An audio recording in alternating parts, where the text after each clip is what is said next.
Rais ndio anafaa aheshimu wakazi na wananchi wa Jamhuri ya Kenya, kuhakikisha kwamba huyu anakaa kwa amani, huyu ako na kazi, huyu afanya hivi, usalama wa taifa, na sisi wote tukae kama mama moja.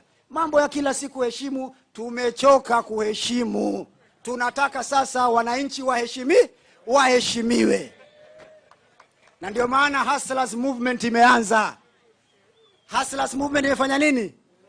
Sasa wanaingia baridi. Matajiri maskini, hapana. Hii ni safari ya Wakenya milioni 46 na wezi 10 wabakaji wa demokrasia, wauaji waliomaliza taifa hii. Chao kimotoni. 2022 tutapanda nao na tutashuka nao. Tuko pamoja? Hebu nionyeshe mikono. Wangapi wa hustler hapa? Jamani, mnandanganya ama ni ukweli? Mnandanganya ama ni kweli? Niwakulishe kiapo ile ya Msambweni? Mnataka kula kiapo? Haya, tuinue mkono wa kulia. Sema mimi Mkenya mzalendo, naapa ya kwamba mwaka wa 2022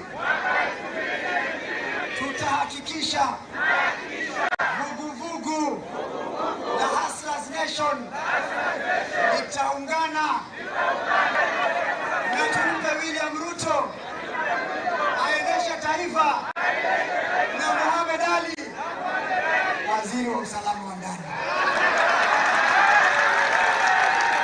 Tuko pamoja?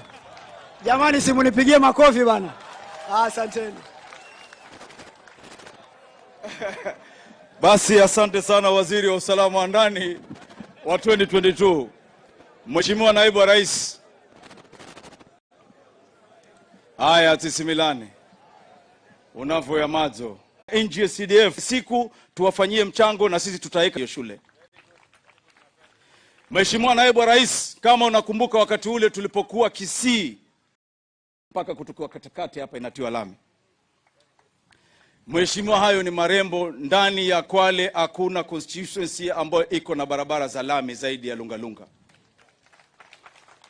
Mheshimiwa, barabara imefikia hapa Mongulu. Imebakia kilomita 30 kama na 2 hivi. Ikamilike, tushikanishe na ile ya kutoka Kinango. Pitie Ndavaya tushikanishe Kinango.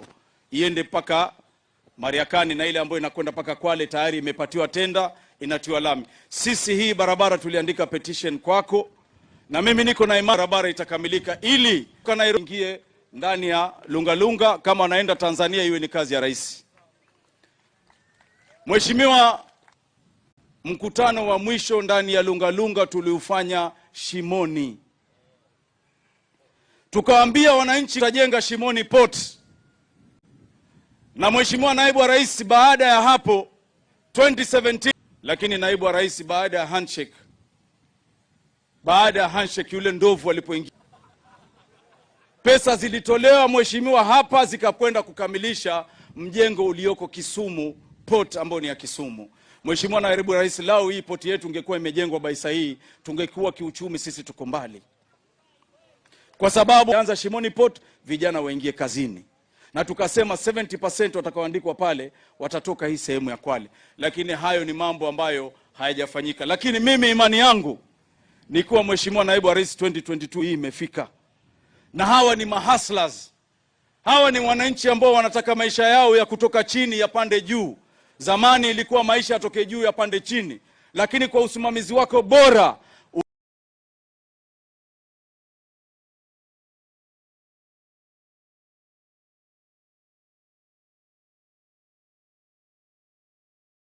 ukiapishwa, jambo la kwanza tuanze poti yetu ya Shimoni.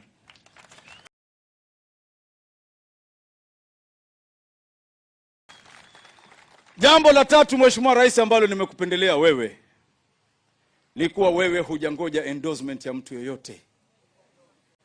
Dunia hii mpaka ujitume, hakuna endorsement sijui natoka mimi aingie nani. Jitume, mwananchi akuone, akuchague. Leo hapa Mheshimiwa naibu wa rais bwana amekuja leo asubuhi mwenyewe hapa, akaa anaambia wananchi wasije kwenye mkutano mbali na mimi, lakini heshima naibu wa rais sio mimi. Lakini mimi nasema hivi, mimi pia singoji endorsement kama wewe, nitabanana naye hapo hapo 2022. Sijui kama tuko pamoja. Mkutano umejaa kujaa, mkutano umefana ukufana. Mheshimiwa Naibu wa Rais, kama vile viongozi walivyosema, kuna vijana hapa Mwangu wanataka tuje tuwafanyie mchango. Mimi naomba ukija hapa, hawa vijana wa bodaboda, ni kazi. Kweli si kweli? Kazi. Mheshimiwa Naibu wa Rais, tulikuwa hata pale nilipokushtua kaniambia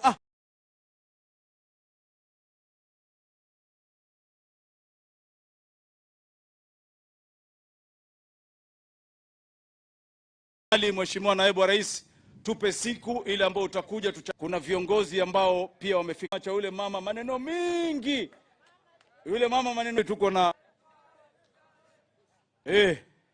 tuko na mheshimiwa naye vile vile huyu bwa mdogo hapa, tuko na mheshimiwa huyu wa kutoka Mombasa.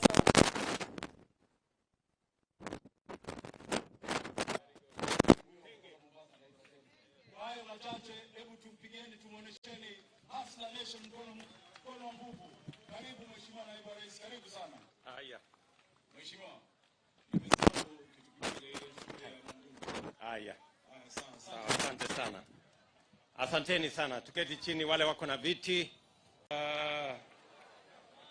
Bwana Yesu asifiwe. Hebu mnisalimie hewani hivi nione. Bwana Yesu asifiwe. Asanteni sana. Mwangulu, tumefika hapa Lungalunga. Asante sana Mheshimiwa Mashetani. Kweli najua mmetungojea kiasi.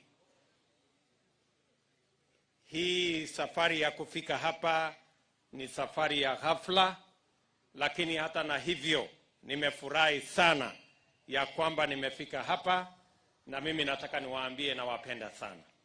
Asanteni sana. Asanteni sana hapa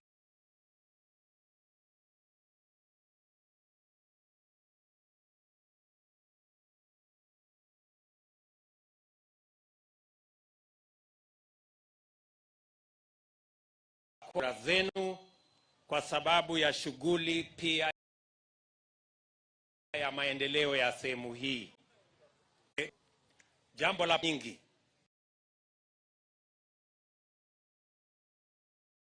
tulikuja na Mheshimiwa Rais tukaanzisha barabara ya kutoka Milalani, Mivumoni, Kilulu. Hiyo barabara pia barabara ya kutoka Lungalunga, Vanga, Joho kwenda wenu wamesema imekamilika.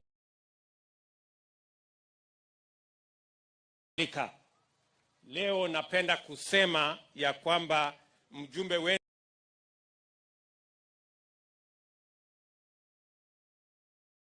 wametufuata ofisini. Sasa tumeweka tena pesa barabara hii ya kutoka Kibaoni mpaka hapa Mwangulu. Barabara hiyo tutajenga na tutaweka lami. Vile vile tumeweka pesa kwa barabara ya Kenya Loma kwenda Kiranze kwenda Kwale. Hiyo barabara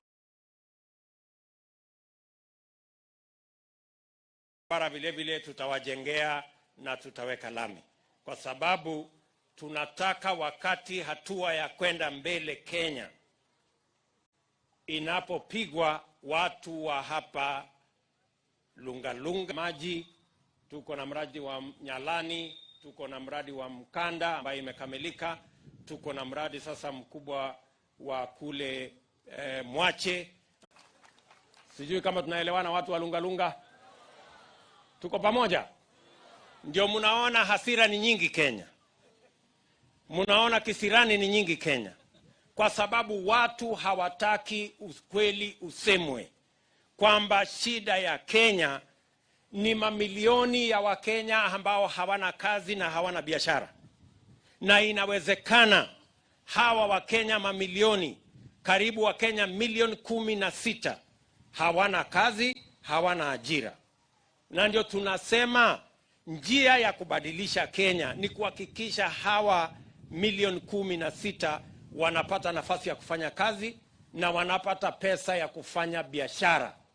ndio mimi nasema hivi, vile tuko na pesa ya CDF ambayo imejenga ofisi hiyo ya chief, vile tuko na pesa ya CDF ambayo imejenga hii station ya polisi, kwa mapenzi ya Mungu, inshallah 2022 vile tutaweka pesa ya CDF milioni 100 ya kujenga vifaa kama hizi, tutaweka pia milioni 100 kila mwaka tuwapatie wale wako program. It is not what you think. Mimi nawauliza watu wa Lungalunga, kama alama ya chama ni wheelbarrow, na ile alama ya chama ingine ni mwavuli, na ile alama ya chama ingine ni chungwa, na ile alama ya chama ingine ni kuku, tofauti ya hizi alama ni kitu gani? Mbona watu wanasumbuka na wheelbarrow? Mbona wasiulize hii kuku ni ya nini? Mbona wasiulize hii chungwa ni ya faida gani? Mbona wasiulize hii mwavuli itakuliwa na nini? Sijui kama tunaelewana marafiki zangu. So watu wawache upuzi na ujinga. Tuongee mambo ambayo itabadilisha Kenya yetu. Tuwache kudunisha mambo ambayo yasivyo. Na mimi nataka niwaambie, wale wote wako na matatizo na mambo ya mahasla ni watu ambao wakoloni, watu ambao wanataka Wakenya wenzao wawe watumwa miaka yote. Ndio hawataki tuseme vile mwananchi mdogo atafaidika, vile atasaidika na serikali, vile biashara yake itasaidika, ndio Kenya yetu iweze kwenda mbele kwa pamoja. Wanataka mwananchi mdogo akae pale pale, serikali iwe ni ya wachache, na hiyo tumesema hata wafanye nini, hata wanipinge kiasi gani, mimi siwezi kurudi nyuma.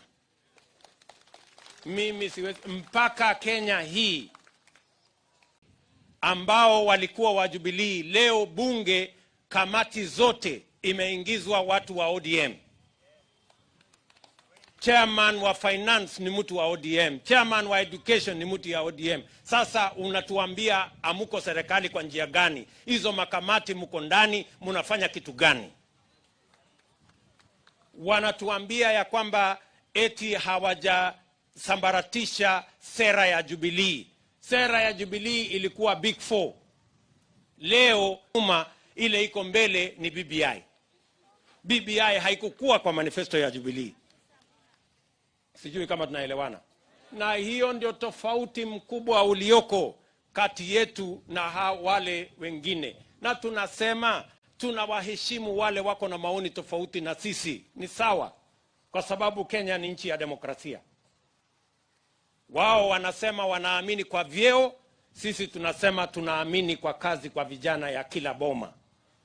Wao wanaamini kwa ile inaitwa trickle down economics, sisi tunaamini kwa bottom up economics, mahali inaanza na mwananchi pale chini. Wao wanaamini ya nafasi nyingi, wabunge wengi, sisi hatuwaambie safari kuingiza vita, hakuna haja ya kuingiza matusi, hakuna haja ya kuingiza kiburi. Wewe sema yako, wananchi hawa wako na akili, watatambua ni nani anasema kweli, ni nani tapeli. Ni kweli ama si kweli, watu wa Mwangulu? Si mko na akili ya kuamua? Mnaweza kujiamulia, sio? Na ndio mimi nimewauliza, hata kwa mambo haya mengine yote tulete kwa wananchi, tuwaeleza wananchi katiba inataka kubadilishwa mahali gani, kwa sababu gani, kwa manufaa ya nani, ndio wananchi waweze kuamua. Sitaki kusema kuzidi hapo kwa sababu ya muda, lakini nawahakikishia mambo mawili. Tuko na kina mama na vijana. Mimi namwambia bwana Mwashetani, tayari nitakutuma na 1000, nitaongeza hiyo pesa ijae vile inataka kujazwa. So nyinyi kama vijana na kina mama hapa mwanze kujipanga. Tuko pamoja? Jambo la pili, kuna kijana hapa ametoa shairi, anasema kuna ahadi tulimpatia ya mahali fulani. Mimi nataka nimwambie huyo Bakari, mambo yako sasa nitaweka jikoni ndani ya wiki mbili mambo yako itakuwa imekamilika. Were not an issue when they were the ones running around the country. We have seen similar sentiments coming from leadership of some churches saying, oh, suddenly the church is no longer available for politicians, when our opponents have had the pulpit for the past 8 years selling their agenda and soiling the public's mind, especially about the BBI. So really it is an interesting conversation. For us as a party, we encourage everyone to try and go about their business as much as they can, taking into account the fact that Corona is still here with us. It is not that we are not aware that the pandemic is with us, and it is not our intention to, you know, be super spreaders, as they say, or that we want to be the ones. Yet the rally, two wrongs don't make a right. So I'm not hearing the leadership then ODM would seek to offer in 2022 that preaches water and drinks wine. Yeah, that is expected from you, especially in the media, because we have not seen this sort of criticism when ODM was saying that it is not time to campaign or to politic, but immediately we go out, then all sorts of excuses are thrown about to try and paint us in bad light. We have encouraged people who attend our rallies or our meetings to observe the COVID protocols, including having masks worn during those meetings, and we are doing our best, really, in the circumstances. So that we don't become spreaders of the disease. Murathe, Vice Chair Jubilee, I'll put the same question to you. We have the President, he has been #1 in line to urge Kenya cautious, to social distance, to not be in crowds, yet he is leading in breaking those same laws. So Sifuna says they're being targeted, which one would argue how. The question applies to all of you because the people you support are breaking. Sophia, our people have not been having meetings. They've not been having rallies. When the president goes about the country on the development projects, there is clear protocols for COVID. Sophia, State House is on lockdown. That's the president in Kisumu, as you explained. Those are crowds. I am telling you, when the State House is on lockdown, because we have to do social distancing. When the president goes out there, you can see, even from those photographs and those videos, he insists that the crowds have to be away and the crowds have to wear masks.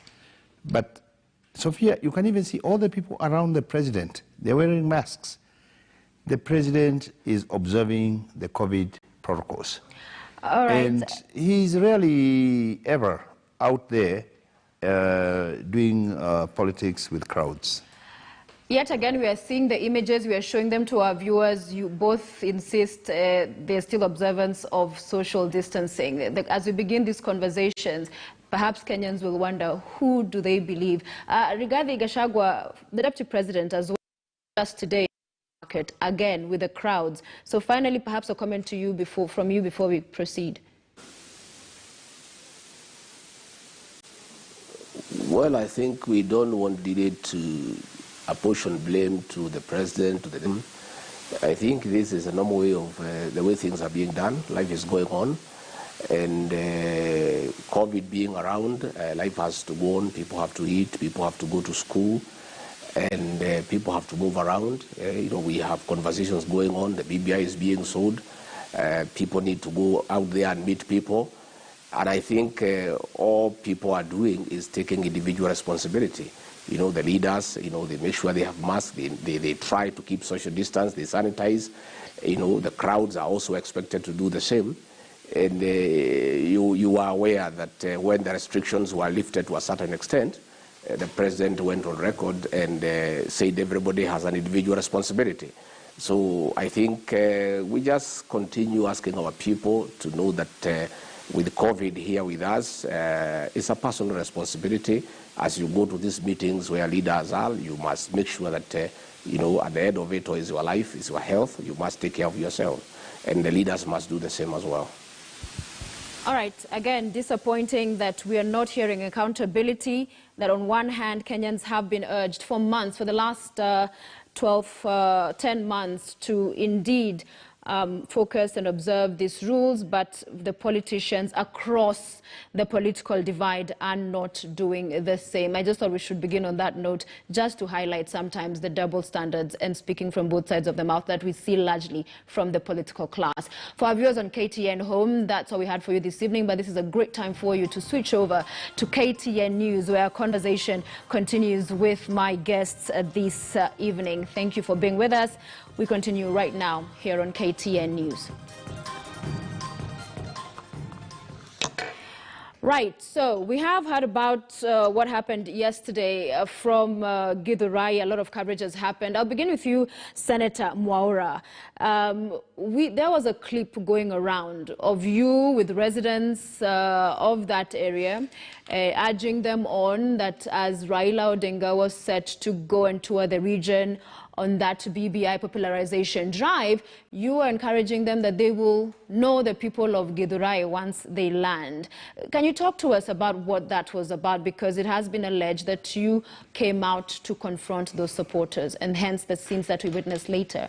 I think, first and foremost, Sophia Anuna, I want to say that there's a correlation between what you just, showed our viewers of a rebounding economy and an economic activity of the people. And that is why you see people have actually kind of, in a way, thrown caution to the wind, because they have to survive. Because, on one hand, they have to protect themselves from the coronavirus, but also life has to move on. So that positivity that you heard from Patrick Njoroge could not have been reported if everybody was actually staying away and keeping social distance and, all those things that we were doing, in March last year. But that is not to say that people should not protect themselves. I think there is, of course, the issue of the second wave. But also, Sophia, I also don't think we should just copy-paste what the Westerners are doing. Our climate is different, and our bodies are more, maybe a bit resilient to COVID-19 comparatively. Because if you look at even the mortality rate, yes, certainly it's not that high. But let me come now to the issue that you have asked and say that Githurai is a very good place. It's a place that I have lived for many years, and it's very peaceful. We love people there. And the day before Raila Odinga came, we had a meeting with the market traders in the new market, and there were fears that there would be chaos, and they were actually confirmed.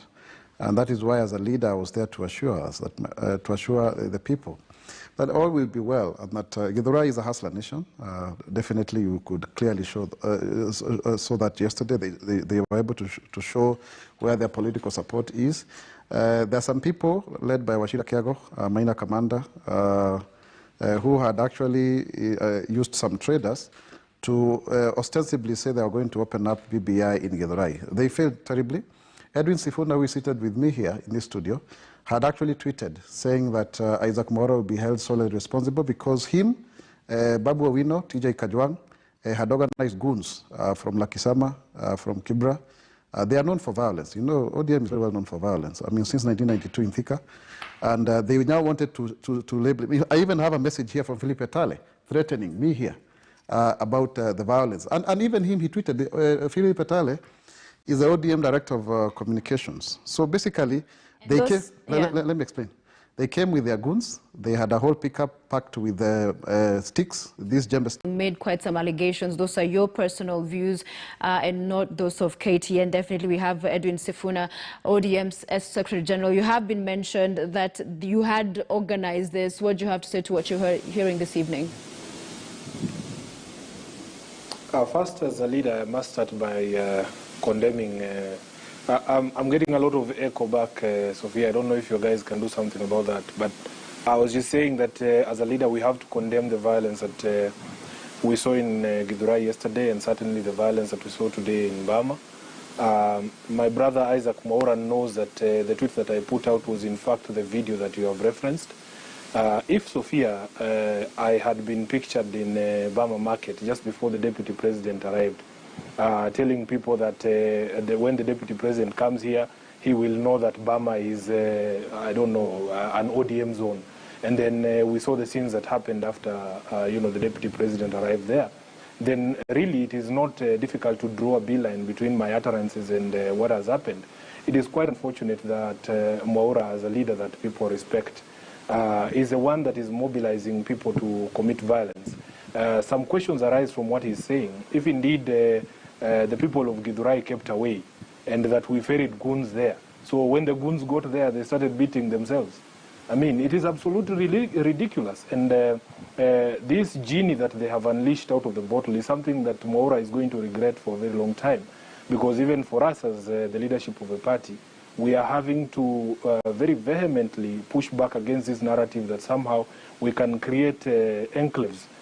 He's calling Githurai a hustler nation. There are people who are telling me that Mwaura should only be safe in Githurai, that he should not leave Githurai. We are the ones telling them that Mwaura is a citizen who has rights to tour any part of the country. And you will not see any incident like that. You know, Mwaura and his Tangatanga team have campaigned in the country for the past 8 years. Across the country, they have been to Migori, they have been to Homa Bay, they have come to Bungoma, they have gone everywhere. You have not seen any one single time when people who are opposed to the politics that they practice, throwing stones at them anywhere. So this level of intolerance, and I want people to be dissuaded from painting politicians with the same brush. If it is Mwaura who has orchestrated the violence that we are seeing and he has let the genie out of the bottle, the genie of violence, let us just call out Mwaura for who he is. I have protested the double standards in this country, that in fact, up to now, we have not seen a statement from the DCI or the NCIC or any other authority that is charged with keeping the peace. They are waiting for somebody in ODM to do something akin to what Mwaura did, so that they can create this false equivalence and summon both of them or claim that it is a problem on both sides. Why haven't they summoned Mwaura to record a statement and some of these things that he's saying, that we were somehow part of the planning? What evidence does he have? We saw him on video telling people in Githurai that when they come here, we will show them that this is a hustler nation. It has been celebrated by the mouthpieces on the hustler nation side.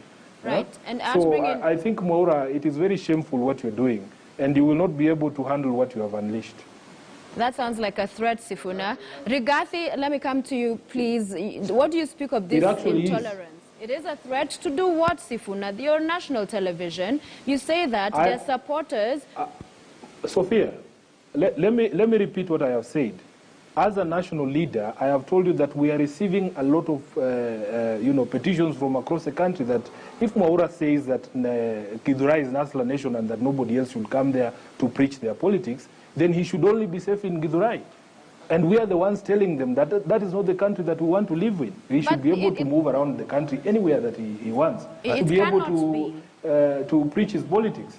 You started right by saying and calling for accountability, but then to then go further and say that it is indeed a threat you're putting out there, that then he should or would not be safe outside of Githurai, that in and of itself is... No, I didn't say that. I said he is not going to be able to manage the monster that he has unleashed, and that is a fact. Let me bring in Rigathi, Mwaura. We will come back to you. We still have other two guests. I seek your indulgence on this. When you hear this intolerance and see what has been happening, I wonder what your thoughts are, Gachagua. Thank you, Sophia. I think I want to urge our people, the Kenyan people, to exercise a lot of tolerance, to exercise a lot of divergent opinion, to exercise a different way of thinking. And we really want our government to lead by example. This kind of intolerance, and it's good Sifuna is there, started in the Kibra by-election, when the ODM people say that Kibra is a bedroom. And we want that time that this bedroom politics, in due course, could become a problem, where you zone areas and this is my bedroom, this is another person's bedroom, because one of these days you'll be forced to go out of your bedroom. I think we want to appeal to this in the 21st century. Vice Chair Murathe, your thoughts on this, because it is dangerous. We have seen lives, Kenol Muranga Ali, and there was a showdown, and this has happened. And now, with a year and a half to go to the elections, of course, the BBI campaigns are ongoing. This is dangerous. This is worrying. Does it worry you? And what can be done? Sophia, it's very sad, and it's very sad for Kenya. We have 8 months of 2022, and we have 11 months of 2021. I wonder how this can be sustained for the next 20 months, like the election is next week. Of these people, and then they can maneuver their way through the courts for infinity. And one of the real reasons why they are trying to have these disruptive campaigns, because nobody in their right senses can be conducting an election campaign in July 2021 for an election that will be held in August 2022. It is not sustainable. It is not possible. All right. And it is a sad day for Kenya. It is a sad day for democracy. It's a sad day for freedom of expression. It's a sad day for freedom of movement and association. I'll come to you, Maura. Why not then, as Vice Chair there talks about, just mount a no campaign and be clear about the direction you're seeking to take on this BBI if, in fact, the strong opposition exists? I think, first and foremost, we believe in God. We don't believe in genies. At least Edwin Sifuna has confirmed to us that he believes in genies, and they are somewhere in a bottle. And that really confirms what we have always feared. And number two is to say that he has actually issued a threat on national television. He should be held accountable. It's the same threat that he had issued yesterday. And ODM is very well known for crying foul when they are the ones who are the culprits. Remember, even the racist. The reason why we have the handshake and David Murathe is here is because they are the ones causing chaos on the streets. And that you cannot take away from yourself, my brother Edwin Sifuna. And you're even crying foul that you are not, it's now that you are not being given chance to campaign. My brother, Raila Odinga has been on an election campaign mode since 2002, leave alone now. And that is what the country has been in perpetual campaign mode, and that is why it has failed to actually, take up, the runway. So it's not starting now. It's just that you are feeling that the Hustler Nation is way ahead of you, and now you cannot do catch up, because when you look at the opinion polls, you are very surprised. Let's go to the question, please. No, let me express myself, Sophia, surely. You don't interfere with me. You gave him a lot of time, and not unless you're in comments. I am moderating. Yeah, but also don't do that. Hustler Nation, there has been a narrative, Sophia, that you want to create an us versus them, because they realize that people are now solidly behind the Hustler Nation beyond the tribe. So what they are doing, they are coming up with violence so that they show that the Hustler Nation is us versus them. Again, allegations. Maura, allow me to move. Otherwise, we'll go offspring if everyone decides to go with whichever direction. We'll get there, a step at a time. I have asked a question regarding why not mounting a no vote. Otherwise, we will not move, and everyone then will have their own conversation. Let me explain. They even said that there was a lorry that was banned in Kenya. It was actually in Nigeria. I mean, Sophia, that is evidence. It can be traced. So when we have these kind of things, we had even a cast mirrored with the Hustler, things in Langata or somewhere. So let us not go that direction, because they have realized that Kenyans are uniting against a new message that is economic in nature, a bottom-up where everybody has an equal opportunity, and that is why they are rising up. And that one we will not agree. Let me come to your question. I have said categorically, and my brother Rigathi will actually agree with me, we have said that there are good things within the BBI. And the only way to ensure that we get them is through multiple choice. And Article 257, with an enabling legislation, Sophia, can actually achieve that.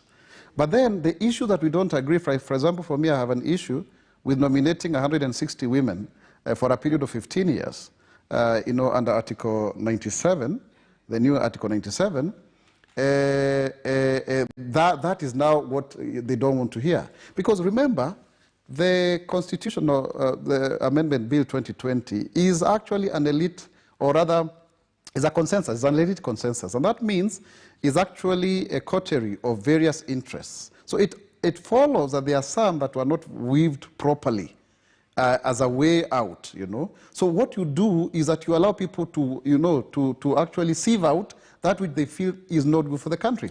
For example, let's take the case of Ruiru, where I come from. Ruiru has got 490,120 residents. Yeah. It rightfully deserves to be divided into actually four constituencies. That is something the people of Ruiru may want to exercise by saying, because if we divide, then we'll have more resources. But then, when you now cobble up everything and you tell them take it or leave it. A lot of chest thumping.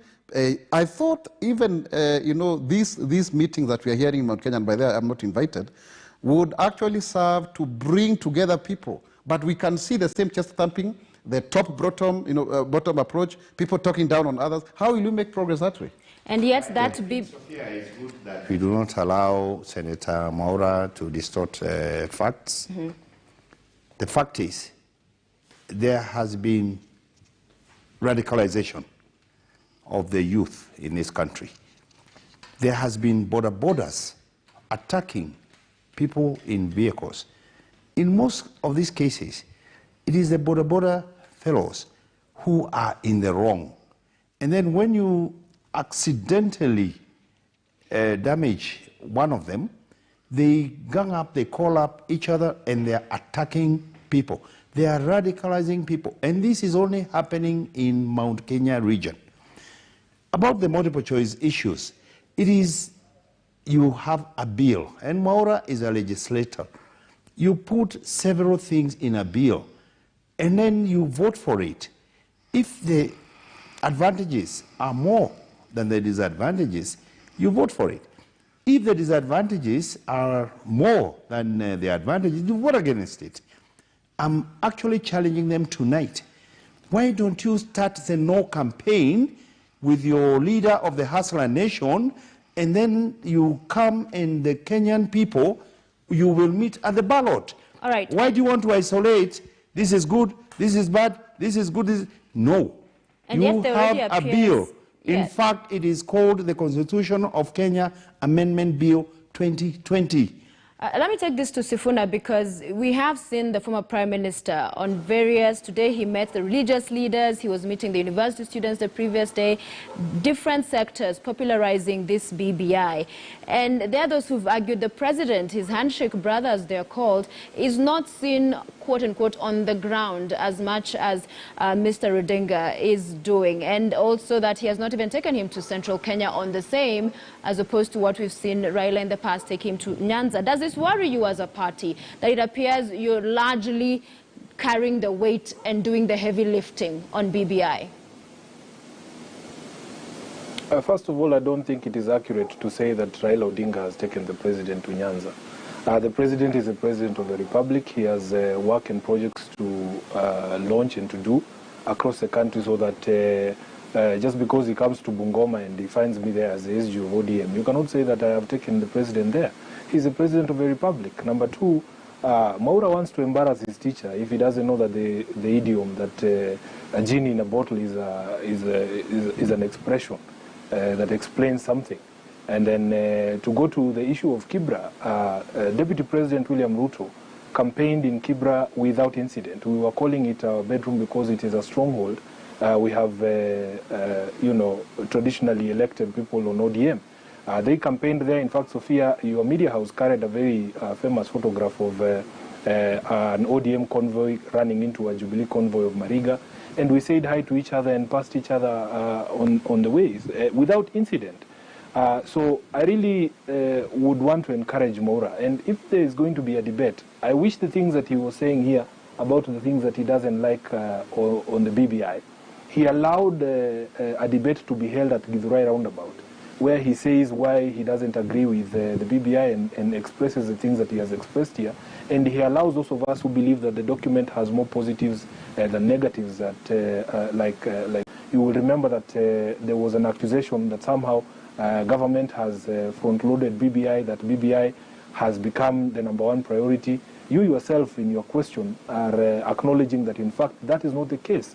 We have understood that the president has national responsibilities. You will remember on the day when Junet Mohammed and Honorable Dennis Waweru were taking signatures to the IEBC, the president was at the coast launching the floating bridge and the motor vehicle assembly, so that the work of government has to go on. We don't begrudge him. Whenever we have had BBI events, we have seen the president at Bomas at the launch of the document more than once. So it cannot be true that as ODM we are feeling like we are overburdened. No, this is something that our party leader knowingly and wholly decided to be part of. and we are doing our bit in terms of educating people, and you will see at podiums and at public. My friend Uhuru Kenyatta is a good politician. President knows all politics is local. Other than being politician, he is head of state and head of government. He has available intelligence on what is happening wherever in the country. He knows for sure that there is hostility towards the BBI. And what he's doing now, and he's doing the correct thing, he is trying to soften the ground in his backyard. That is why he went on vernacular radio for 1.5 hours to talk to his people, to talk to them, to persuade them, to reason with them and say BBI is good for A, B, C, D. That is because they were threatened. Nobody can stop reggae. This thing must pass, whether you like it or not. And the president knows that there are people